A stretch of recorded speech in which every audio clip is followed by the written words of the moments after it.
Bloomberg Audio Studios. Podcasts, radio, news.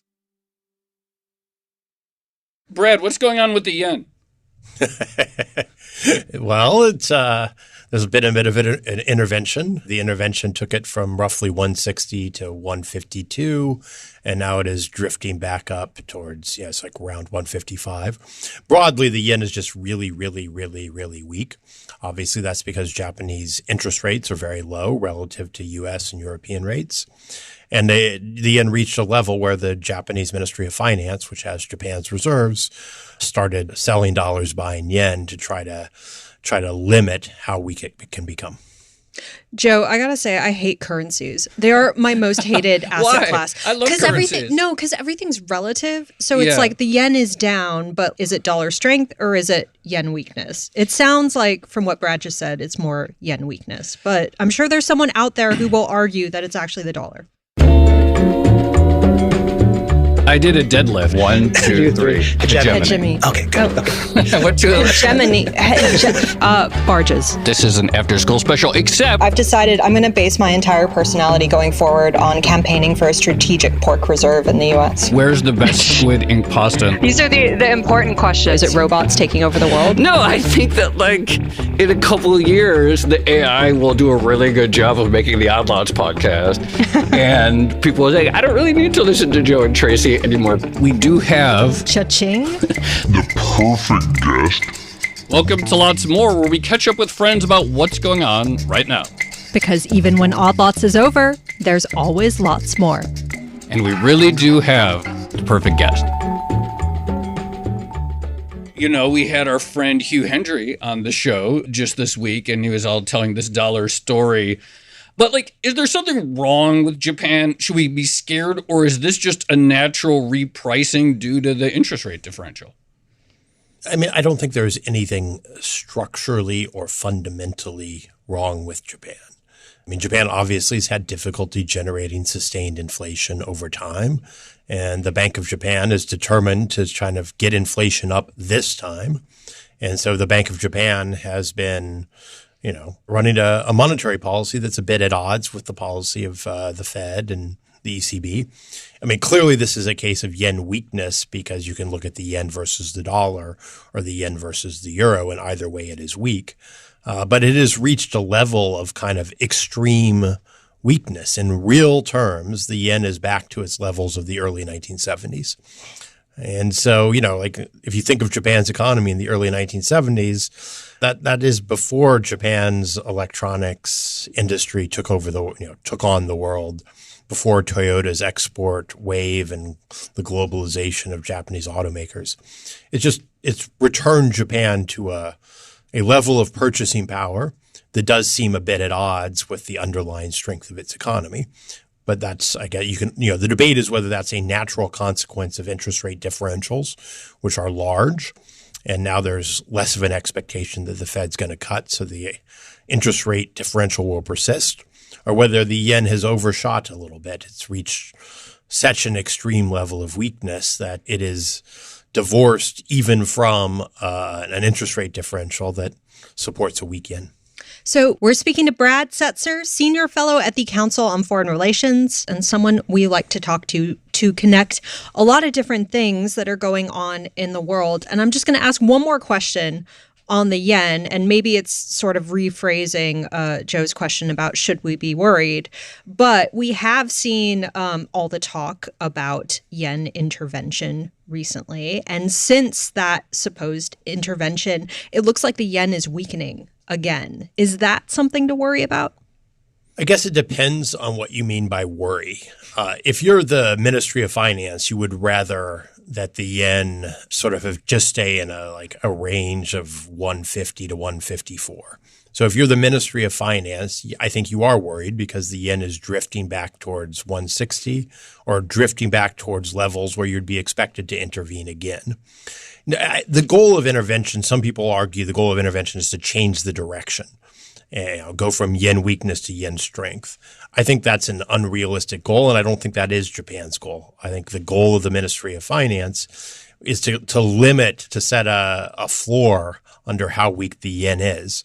So as the yen continues to depreciate, as it gets closer to 160, I think there'll be increasing expectations of intervention. And, in the short run, the intervention works.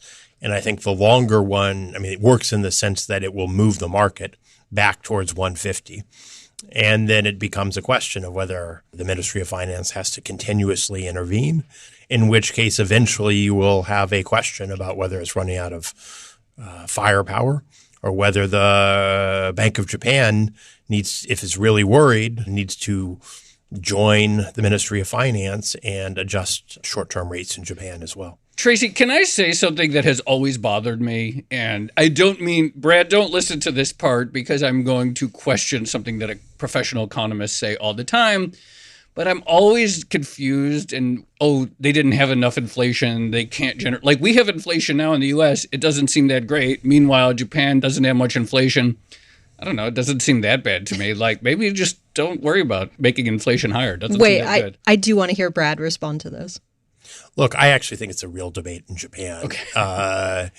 Japan's economy did function for a while. Yeah, it functions great. I've never been there, but every time I look pictures, it seems like a peaceful, prosperous society with great consumer and food and not inexpensive housing and working rail and all these things that we supposedly want. Like, okay, so there's not much inflation. Who cares? It did generate some.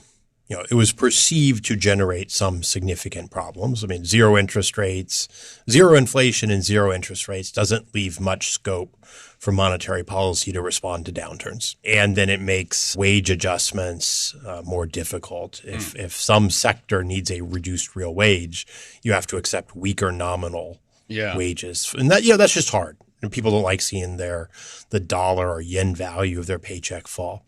That said, I do think that there is a question about whether low interest rates in a global environment where other central banks have much higher interest rates, and so your main transmission mechanism in theory is a weak yen, about whether that's generating the right kind of inflation in Japan. It's pushing up the price of imports. Imports in Japan feed into consumer prices. They're also an input into some Japanese industry. But in general terms, a weak yen raises the cost of imported energy and food and reduces real wages, which we've seen. There was a headline yesterday about falling real wages for, close to 2 years in Japan. And so it isn't clear that if the main effect of a weak yen is reduced real wages and you have fewer yen to spend on Japanese services, you can't go out as much because you're spending more on imported oil, whether that will generate a healthy, self-sustaining process of appreciation. Yeah. The winners of a weak yen in Japan are the multinationals, the big exporters, some of the financial investors who have long dollar position in their portfolio. But there isn't any immediate transmission from a big company which is making more, getting more yen on its operations in Thailand and the United States to real wages in Japan, to increase spending in Japan. So it hasn't yet generated the kind of inflationary dynamics that you've seen in other economies. And so I do think there is a concern, and that's why the Ministry of Finance is, intervening and trying to separately limit yen weakness. There's a concern that yen weakness isn't actually helping reflate Japan's economy. Brad, you mentioned wages there, real wages, and I was just thinking back to my wage when I was in grade school in Japan, and I used to get 1,000 yen every week for my allowance, which was $10. And I have to say that exchange rate is forever fixed in my mind as like what the yen should be. It should always be around 100 to the dollar. And Yeah. when I look at the chart now, it's really kind of stunning to me. But you also mentioned imports getting more expensive, and this was something that we wanted to speak to you about. Did you see the China export data that came out this morning?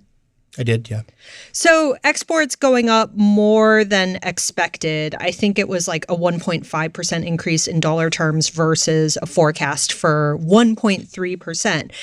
And this has kind of burst into the public consciousness of at least finance Twitter recently, this idea that China's exports have been relatively strong. And this is one of the few bright spots, perhaps, in the Chinese economy. Can you talk a little bit more about that? Some people are couching this as like a China shock that we should be worried about, that the rest of the world will struggle to respond to. So I guess, if you just look at the headline increase in dollars, an increase of 1 or 2% doesn't seem that dramatic. So there's another important component, which is that Chinese export prices have been falling quite significantly, because of yuan weakness, because of lower, price war for electric vehicles, a price war for solar panels, a price war for a lot of China's exports. So export volumes are actually up more like 10%. I mean, I don't think the numbers yet available for April, but that was certainly the case for the first quarter. And so it is in that context that one can think of a new China shock. I think that the notion of a new China shock is very much tied to the auto sector and both the electric vehicle sector and traditional combustion engines, where China has gone from basically being a source of import demand. I mean, China imported high-end luxury cars from Germany, not so many from Japan, but a few from Japan, a lot from Germany. And 5 years ago, it wasn't a big exporter, not of cars. Produced some trucks for export, but not much. Past few years, that's changed. China is now the world's biggest exporter of cars. Its electric vehicle manufacturers are exceptionally competitive. They're taking market share from the foreign joint ventures in China, and they're really starting to try to export. And then some of the old capacity that made traditional internal combustion engine cars in China is being repurposed to serve global demand. So this is just combining to really push up export volumes in autos in an important way. There's also just enormous capacity inside China to produce solar panels, to produce batteries. And so, China can meet global demand for these products as it expands out of its existing capacity, which makes it very difficult for other countries who want to build up their own solar industry or their own battery industry to get those industries going. I think that's the sense in which China's exports are a bit of a shock to the global system and why there's been a bit of pushback. There's some technical factors as well. We all remember that during the pandemic, everybody bought a lot of computers, bought a lot of household appliances. That drove China's exports up to a really, really high level 2 years ago. They kind of dipped back down and now they're coming back up. But there's a dynamic around China's traditional exports. And then there's a separate dynamic around cars and clean energy exports. And I think the China shock is much more now around cars and clean energy.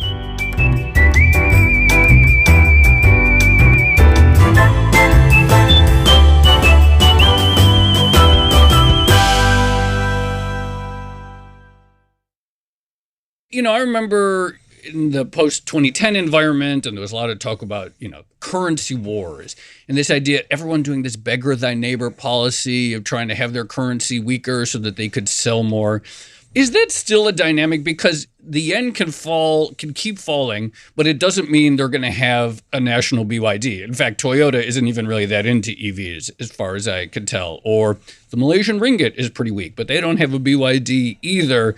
Or a Xiaomi or a Comac or whatever it is. Like, how much do currencies today play in trade competitiveness or in an environment in which the big source of action seems to be non-commodity, more cutting-edge technological exports? Look, I'm super retro on this question. Okay. Currencies, in my view, still matter. They matter. There's our headline. I'm really going out on a limb there. I think the response of Japanese exports to yen weakness has been relatively modest. I think there's a lot of different reasons for that. I think Toyota has wanted to protect its transplants, its factories in the United States. It hasn't wanted to engage in a price war. It has preferred to basically take the weak yen as a source of greater profit rather than really engage in a fight for volume. If you look at the weak Korean won, which is also very Which I was going to bring up because it sort of shows that there is this commonality and it's not just a yen story. But yes, anyway, keep going. Anyways, if you look at Hyundai's sales in the U.S. and their exports to the U.S., they've responded very clearly to the weak won. There's been an enormous actually increase, hasn't gotten a lot of attention, in Korean auto exports to the U.S. And I also think the fact that in real terms, because Chinese inflation has actually been very low relative to inflation in the rest of the world, and the yuan has come down against the dollar, there's been a roughly 10% weakening of the yuan in real terms. And I think that is one of the factors that is contributing to this export boom. You see all these comparisons of China's EV prices versus prices of EVs elsewhere. And of course, part of that is just, BYD got really good at making EVs really fast. Yeah. But part of it is that the Chinese yuan is below where it was 15 years ago against the dollar, and inflation differentials are now bringing cost in China down. My rule of thumb is that if the Chinese yuan is not going up, if it's not appreciating, China tends to gain global market share.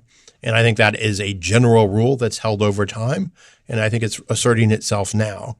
The interesting thing about China is that it is not giving up its old competitive advantages as it is introducing these new advantages. It's just exporting more.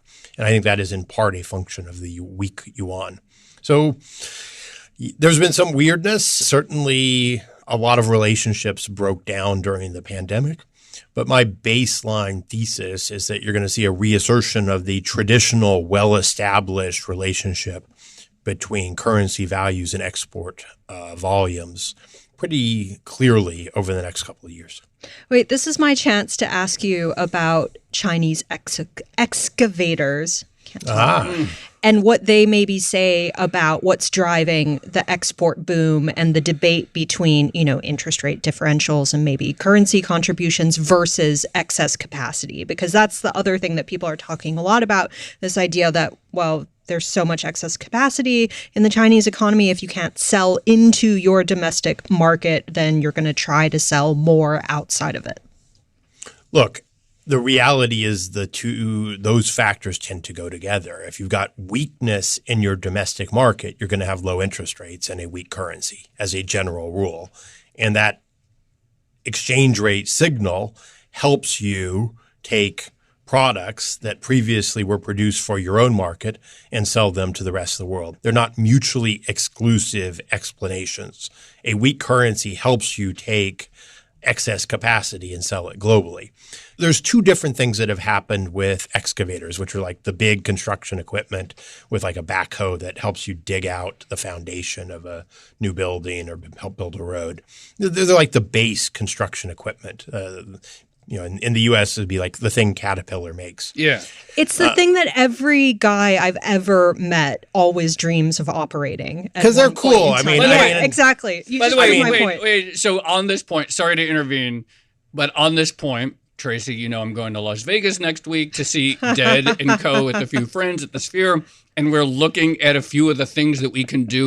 Like we're going to go see the big dam that's out there and other stuff. One of the things that possibly will be on our itinerary is this big amusement park where adults and kids can dig up stuff with excavators. And so you may what get a business model. You may get a picture of me in about a week from today sitting in an excavator or in the bucket part of it. Anyway, so yes, confirmed. All right, go Brad. And in my youth, I think I had a Lego set where you had like the fancy gears and you could like make it move, and it was an excavator and it was the coolest. There's something amazing about the mechanics of an excavator. But, two things have happened. Like 20 years ago, there were a lot of excavators made in China even then. Those excavators were often made by Caterpillar or Komatsu, the big Japanese construction equipment company. And so over the past 20 years, Chinese companies have sprung up, developed, been able to produce at a lower cost point, probably gotten a little local preference. If you're a state-backed construction company, you're probably going to use a Chinese excavator if it is price competitive. And so inside the Chinese market, the Chinese companies, the Chinese marks have gained at the expense of foreign companies. And then the second thing that happened is that as China went through, one of the world's biggest property booms, there was just a lot of demand for excavators. So capacity increased and China was producing a lot of excavators. Chinese companies were producing a lot of excavators that were mostly being used in China as part of the construction boom. Construction boom turned to construction bust. Chinese companies are making competitive excavators. And guess what? Those excavators are being exported globally. Same dynamics a little bit in steel. So it is not just a clean tech EV dynamic. The set of inputs, old industry inputs into construction, construction activity in China is down. It's going to go down further, given all the difficulties in the property development sector. And given the fact that China is overbuilt and you're going to have an extended period of much reduced property construction, those inputs are in some small part being exported. I mean, China could export more steel, but Chinese steel exports now exceed U.S. steel production. And I think they exceed Japanese steel production. Wow. I mean, that has not exhausted Chinese export capacity. There's still capacity to export more. So that's the kind of thing that makes a lot of China's trading partners nervous. China can export 100 million metric tons of steel and still export another 100 million. Wow. China's exporting 5 million vehicles, but there is clearly capacity inside China to export 10. Wow. And 5 is more than Japan, it's more than Germany.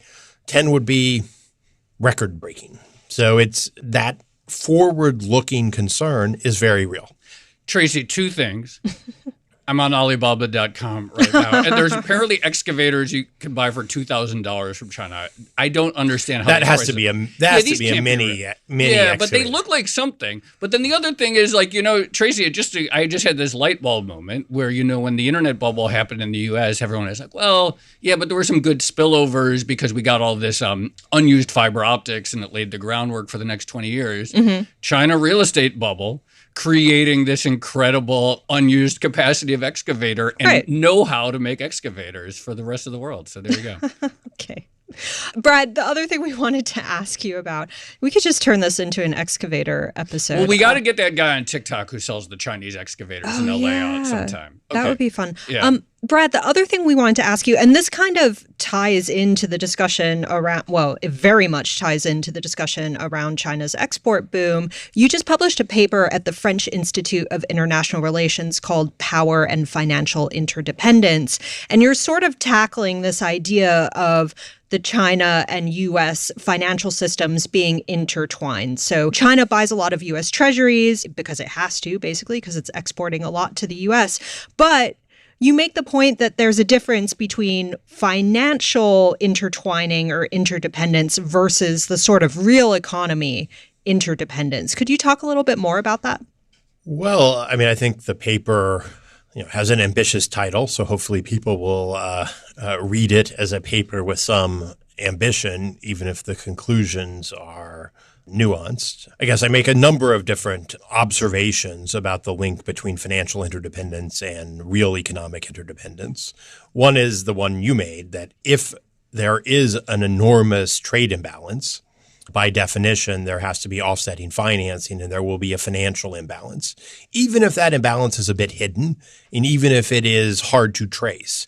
And one of the clear trends over the past 15 years is that China has gone from more or less taking its export surplus, having the central bank buy up the dollars and investing in treasuries or in agencies, to doing a lot of more diverse things with its foreign exchange reserves. There's a phrase that SAFE uses, which I like, called the diversified use of foreign exchange reserves, which actually it would be putting them into financial assets that are in no way foreign exchange reserves.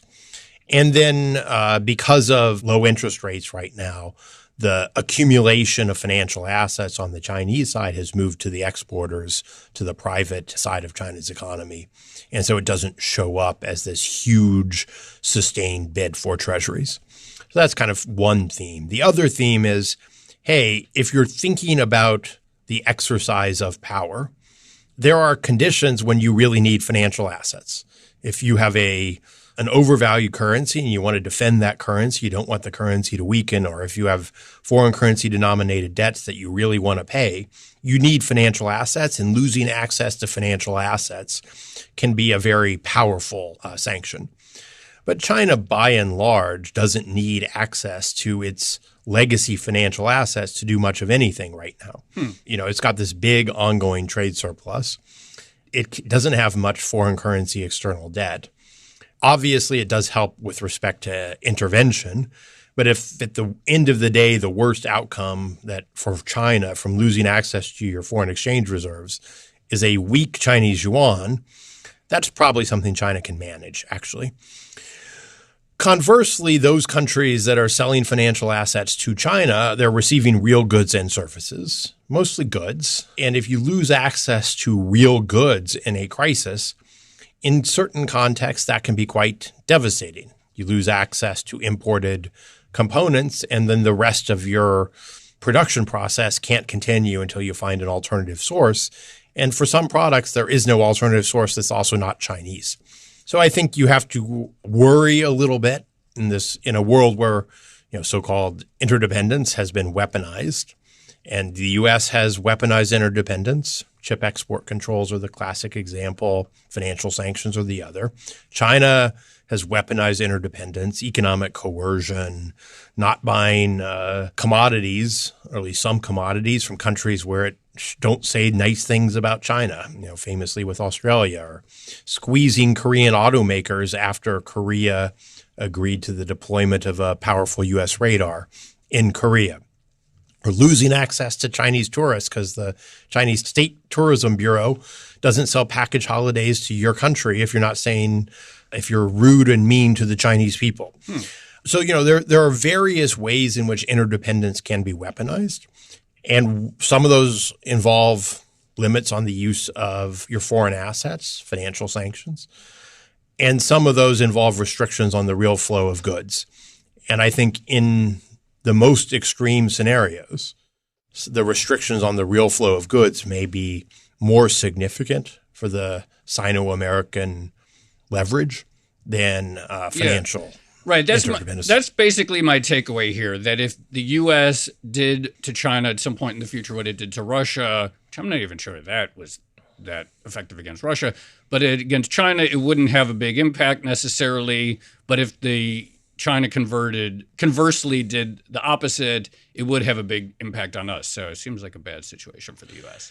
Well, but to be fair, one of the side effects of the property boom in China, Xi Jinping has this idea that he can reduce his dependence on the rest of the world by substituting out all the goods that China now imports, at least the manufactured goods that China imports, and building up stockpiles of all the commodities that China imports. And so if there was a big interruption in trade, China's economy could continue to function. Fair enough. One thesis, it's a pretty aggressive thesis. It's aggressive in the sense that it's preparing for a negative contingency. It's aggressive in the sense that it engineers out all of other countries' exports into manufactured exports into China. But it doesn't change the fact that an enormous part of the Chinese economy and a growing part of the Chinese economy, all the people making excavators, for example, or internal combustion engine cars for export, their jobs depend on access to export markets. So China's dependence on external demand has gone up very, very significantly over the past 3 or 4 years, even as China's reliance on imported manufactured inputs has gone down. So China does have its own very significant vulnerabilities in that respect.